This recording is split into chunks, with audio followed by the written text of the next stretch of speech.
नाजरीन, आज उस निकाह में ऐसा फैसला होने वाला है जो हर किसी की जिंदगी बदल देगा। जैसे ही हामिद साहब अरसलान से कहेंगे कि आज तुम्हारा निकाह है, मंगनी नहीं, उसी पल अरसलान सबके सामने ऐसा सच बोल देगा कि शेरी की सालों पुरानी साजिश एक ही पल में बिखर जाएगी। सुफियान और जायशा की मोहब्बत फिर से मिल जाएगी, जबकि शेरी को उसी घर से हमेशा के लिए निकाल दिया जाएगा। आखिर निकाह के मंडप में ऐसा क्या हुआ कि एक माँ अपने ही बेटों की शादी देखने से भी महरूम हो गई? आइए जानते हैं। जैसे ही हामिद साहब ने सख्त लहजे में अरसलान की तरफ देखा और कहा, अरसलान आज तुम्हारा निकाह है, यह कोई मांगनी नहीं कि जब चाहो पीछे हट जाओ, अब सब मेहमान तुम्हारा इंतजार कर रहे हैं। हामिद साहब के यह अल्फाज सुनते ही अरसलान एकदम सोफे से उठकर खड़ा हो गया। उसके चेहरे पर घबराहट भी थी और सच्चाई बोलने का हौसला भी। पूरे घर में सन्नाटा छा गया, हर किसी की नजर सिर्फ अरसलान पर टिक गई। अरसलान ने गहरी सांस ली और कहा, अब मैं और झूठ नहीं बोल सकता।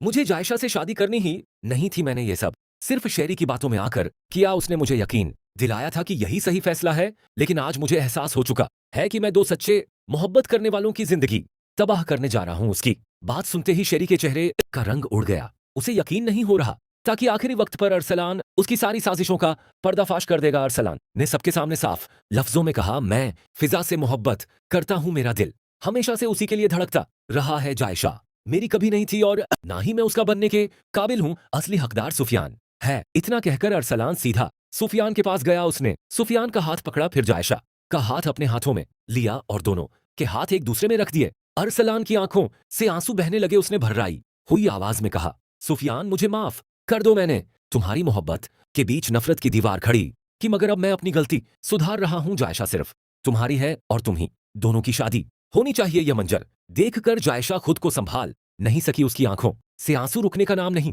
ले रहे थे। सुफियान भी भावुक हो गया। उसने अरसलान को गले लगा लिया और कहा, अगर तुम आज यह हिम्मत ना करते तो शायद हम दोनों हमेशा के लिए बिछड़ जाते। उधर शेरी गुस्से से कांपने लगी। वह चीख कर बोली, अरसलान तुमने मेरी सारी मेहनत पर पानी फेर दिया। लेकिन इस बार कोई भी उसकी बात सुनने के लिए तैयार नहीं था। आमिन साहब गुस्से से शेरी के सामने आकर खड़े हो गए। उनकी आंखों में आग साफ दिखाई दे रही थी। उन्होंने ऊंची आवाज में कहा, अब सच बता दो शेरी, आखिर तुमने ऐसा क्यों किया? क्यों अपने ही बच्चों की खुशियां छीनने पर तुली हुई थी? आखिर तुम्हें जायशा की जिंदगी बर्बाद करके क्या मिलता? शेरी के पास कोई जवाब नहीं था। उसका सिर शर्म से झुक चुका था। इसी दौरान अचानक दरवाजा खुला और फिजा वहां पहुंच गई। सभी लोग हैरानी से उसकी तरफ देखने लगे। फिजा ने बिना किसी डर के कहा, आज मैं भी सच बताने आई हूं। अरसलान मुझसे मोहब्बत करता है और मैं भी अरसलान से बेइंतहा मोहब्बत करती हूं। हमने कभी जायशा और सुफियान की जिंदगी बर्बाद करने का नहीं सोचा। ये सब सिर्फ शेरी की साजिश थी। उसने ही अरसलान को मजबूर किया था कि आखिरी वक्त तक जायशा को धोखे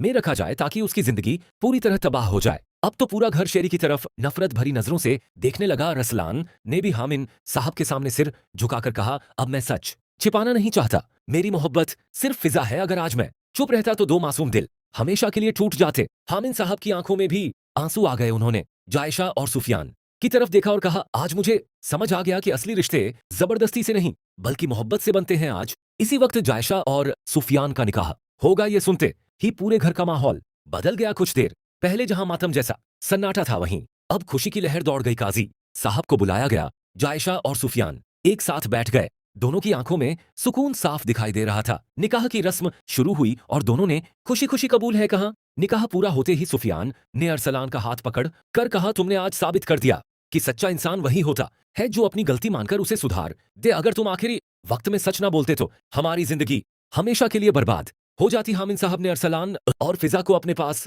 बुलाया। उन्होंने मुस्कुराते हुए कहा, जिस तरह तुम दोनों ने आज तो मोहब्बत करने वालों को मिलाया है, उसी तरह अब मैं बहुत जल्द तुम्हारी शादी भी अपने हाथों से करवाऊंगा। यह सुनते ही फिजा की आंखों में खुशी के आंसू आ गए और अरसलान ने भी राहत की सांस ली। लेकिन दूसरी तरफ शहरी की दुनिया पूरी तरह उजड़ चुकी थी। हामिद साहब ने गुस्से में कहा, आज से इस घर के सारे रिश्ते तुम्हारे लिए खत्म हो चुके हैं। तुमने मां कहलाने का हक खो दिया है। अब तुम कभी इस घर में कदम नहीं रखोगी।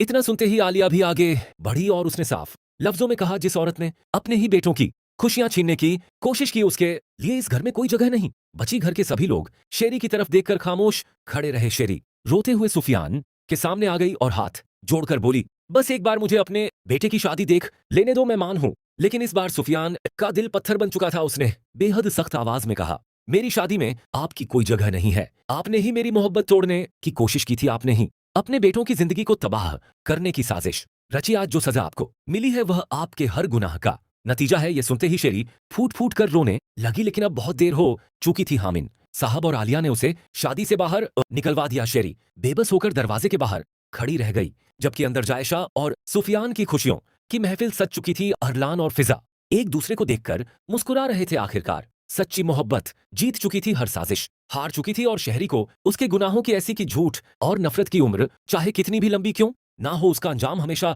बर्बादी ही होता।